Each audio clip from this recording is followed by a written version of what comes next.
مدیریت شرطه عبورمرور ولایت غزنی برای بررسی جواز رانندگی، جواز سایر وسایط و نظارت بر رعایت قوانین ترافیکی در مسیر کوتل روضه این ولایت است بازرسی ایجاد کرده است. مسئولان در مدیریت شرطه عبورمرور این ولایت میگویند که اعضای این مدیریت به گونه دوامدار در مسیرهای مختلف استهای بازرسی ایجاد میکنند تا از تخلفات ترافیکی به احتیاطی رانندگان و وقوع حوادث جلوگیری شود. به گفته آنان، رعایت قوانین ترافیکی از سوی رانندگان نقش مهمی در حفظ جان شهروندان و کاهش رویدادهای ترافیکی دارد و از همه رانندگان می‌خواهند هنگام رانندگی مقررات را به گونه کامل رعایت کنند.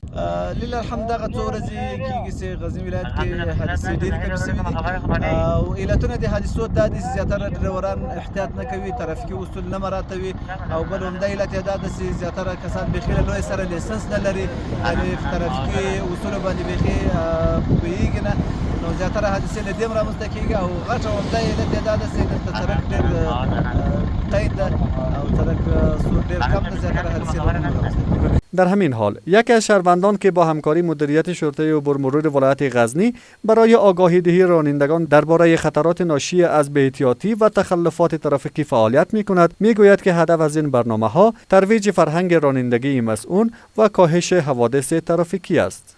محترم دا پیغام د موټر په احتیاط چره هم بستا جون وګورل شي هم تاسو د ناس کورنۍ دی وادوالو ډیره مننه. آقای ناصری میگوید که حدود 1 سال می شود این برنامه‌های آگاهی دهی را آغاز کرده و در این مدت برنامه‌های آگاهی دهی را برای رانندگان در مسیرهای عمومی نزدیک به 20 ولایت کشور عملی کرده است. یو کال کېږي چې د ترافیکي پیښو مخنیوي لپاره کمپاین کوم. نن غزني ته راغلم، دینه بعد به ان شاء الله زابل ته ځم. نو همدغه مې غوښتنه ده د خپلو هیواد موټر چلوونکو نه چې موټر په احتیاط چلوئ.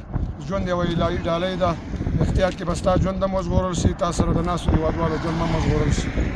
در همین حال شماری از رانندگان نیز به احتیاطی، سرعت غیرمجاز و عدم رعایت قوانین ترافیکی را از عوامل اصلی وقوع حوادث ناگوار می‌دانند و از تمامی رانندگان می‌خواهند برای حفظ جان خود و دیگران مقررات ترافیکی را به گونه جدی رعایت کنند.